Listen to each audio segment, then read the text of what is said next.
So, a Jehovah's Witness woman in Japan walked into a courtroom and asked a judge to punish a hospital for refusing to remove her cataracts. Now, let me say that again. She went to get cataract surgery, routine, low risk. They do thousands of these every single year. And the hospital said no, not because she was a bad candidate medically, not because there was anything wrong with her eyes. They said no because she is a Jehovah's Witness, and as a Jehovah's Witness, she will not sign the consent form authorizing a blood transfusion in a medical emergency. And now she wants 3.3 million yen, roughly 22,000 US dollars, in emotional distress damages. I can tell you exactly what this lawsuit is. It is the Watchtower Society's theology playing dress up as a human rights case. And the public in Japan saw right through it. Stay with me because this story is about so much more than one woman and one hospital in Shiga Prefecture. This is about a high-control religious organization that has spent decades putting its members between an impossible rock and a lethal hard place, and then acting shocked when the rest of the world won't play along.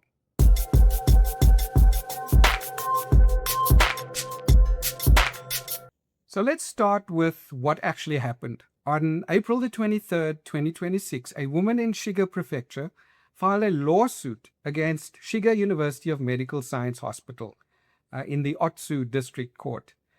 The hospital had declined to perform her cataract surgery after learning she is a Jehovah's Witness, specifically because, as a Jehovah's Witness, she would not agree to receive a blood transfusion under any circumstances, including a life-threatening emergency. And this is how it was reported. Jehovah's Witness woman sues Shiga University of Medical Science for damages after being refused cataract surgery.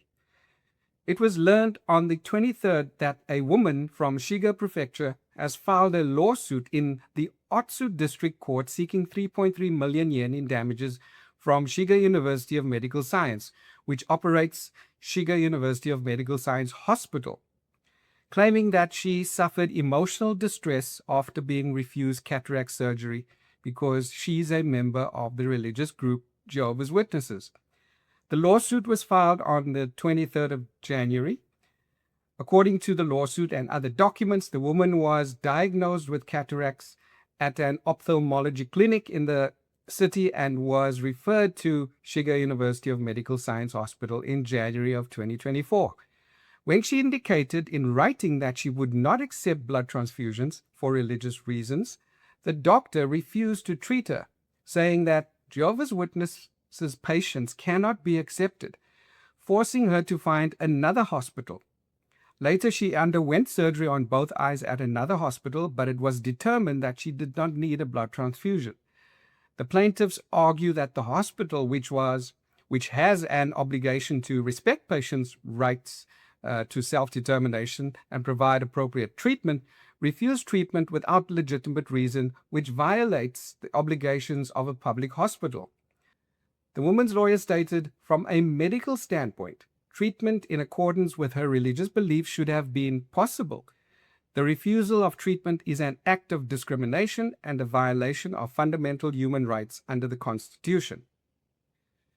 Shiga University of Medical Science Hospital has stated on its website that it will provide blood transfusions to patients who refuse them for religious reasons if a doctor determines that it is necessary for life support. Shiga University of Medical Science has stated that it will refrain from commenting as the matter is currently in litigation. Now, cataract surgery is by any medical standard a low-risk procedure. It doesn't typically require blood transfusion. So, on the surface, you might think, why does the hospital even care? Why is this even an issue? And here's why. Japanese hospitals, like hospitals in many countries, require patients to sign a standard consent form that authorizes emergency blood transfusion as a contingency. It's a safety net. It is not an agreement that the patient will receive blood. It is an agreement that if the surgeon opens you up and something goes catastrophically wrong, the medical team is legally permitted to save your life using every tool they have available. A Jehovah's Witness by religious doctrine enforced by the Watchtower Society cannot sign that form. They will not sign it, even if their life depends on it, even if they are on the table, unconscious and bleeding out. The governing body has decreed that blood is forbidden based on their interpretation of 3 scripture passages. I won't go into it here as it is well documented in previous videos. A ban that has killed people. And of course, there was the recent change in using your own blood in procedures, a procedure that most hospitals do not possess to be able to perform autologous blood transfusions.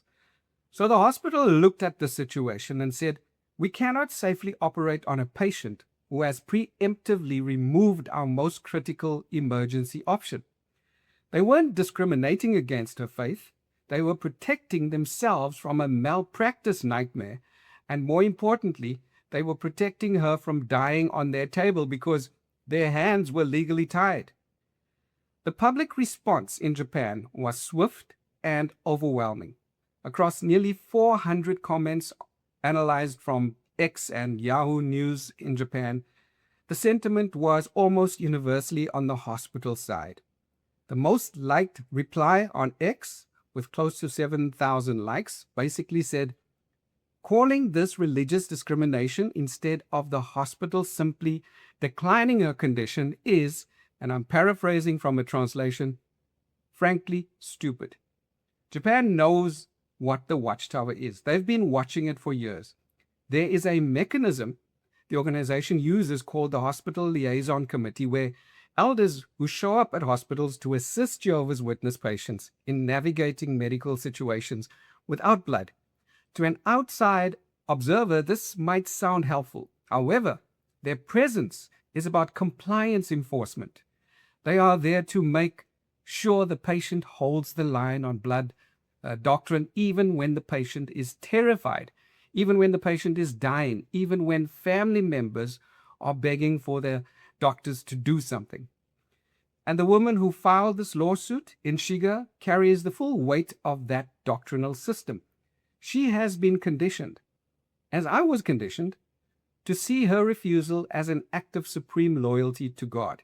What she may not fully understand or may be unable to accept is that the organization that handed her that belief has no liability for her life. If she dies on an operating table because she refused blood, the governing body in Warwick will not be held legally responsible. The elders who handed her that blood card will not go to prison.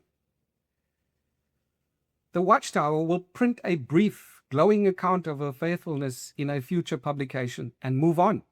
She carries all the risk. They bear none of it. Japan has well-established precedent on the Jehovah's Witnesses and blood transfusion. The most significant case came from the Japanese Supreme Court itself. In 2000, the court ruled that doctors who administered a blood transfusion to a Jehovah's Witness patient without adequately disclosing they might do so, had violated her right to self-determination. The media reported it as follows. Japan's Supreme Court ordered the Institute of Medical Science Hospital to pay the family of a Jehovah's Witness patient $5,140 for giving her a blood transfusion against her wishes. In 1992, Misei Takeda woke up after cancer surgery and discovered doctors had broken their promise. They had carried out a blood transfusion that went against her religion.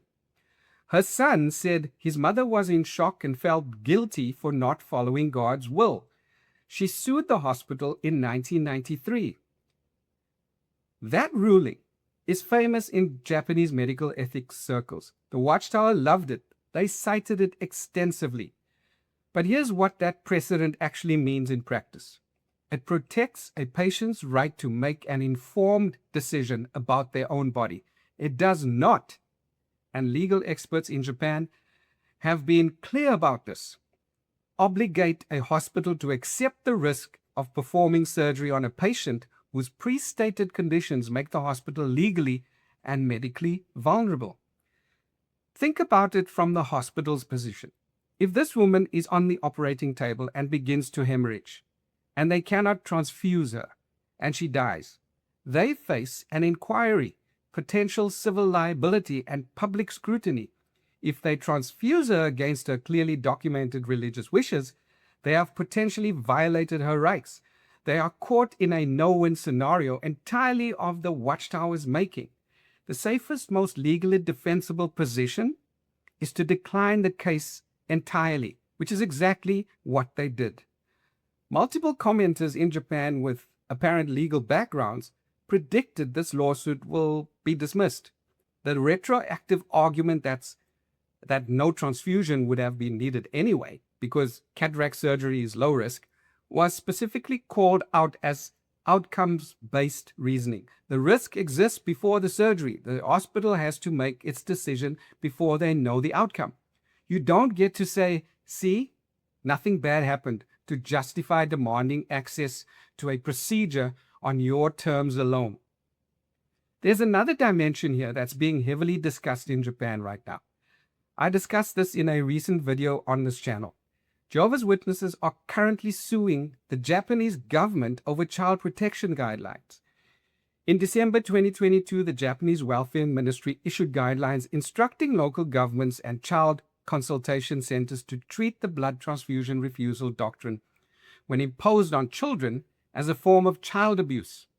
Around 20 Jehovah's Witnesses filed a lawsuit in Tokyo District Court challenging those guidelines as unconstitutional, claiming they violate religious freedom.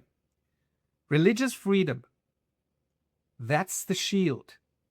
That's always the shield. And I want to be absolutely clear about something. I believe in religious freedom. I believe adults have the right to make medical decisions for themselves, including bad ones. But a child, a minor who has been told since birth that God will let them die rather than accept a blood transfusion, is not making a free choice. And for those who don't know, Japan has one of the more complicated histories with the Jehovah's Witnesses of any country in the world. The organization grew significantly in Japan in the post-war decades. For many Japanese people, particularly those disillusioned with institutional religion after World War II, the Witnesses offered something appealing: a clear moral framework, community, a sense of cosmic purpose, and a sharp distinction from the militaristic nationalism that had led to catastrophe. Membership grew rapidly from 1960s through to the 1990s. But Japan also has a cultural reckoning happening in real time. The assassination of former Prime Minister Shinzo Abe in July 2022, carried out by a man whose mother had destroyed the family through devotion to a religious organization, broke something open in Japanese public life. The resulting national conversation about high-control religious groups and the damage they do to families led to formal government action. Former Jehovah's Witnesses in Japan, the ex-JW community there, is not small. They've been vocal. Many have come forward with stories of family destruction, of shunning, of being cut off from parents and siblings for the crime of no longer believing. The Japanese media has covered these stories extensively. So when this woman files her lawsuit claiming emotional distress over a refused cataract surgery, she is doing so in a country that is already deeply skeptical of her organization's motives. The Japanese public is not looking at this through a lens of religious neutrality. They have been watching the Watchtower for several years now, and they are not impressed. One of the most common reactions in Japanese online commentary was blunt. If Jehovah's Witnesses want bloodless surgery on demand, they should build and fund their own hospitals.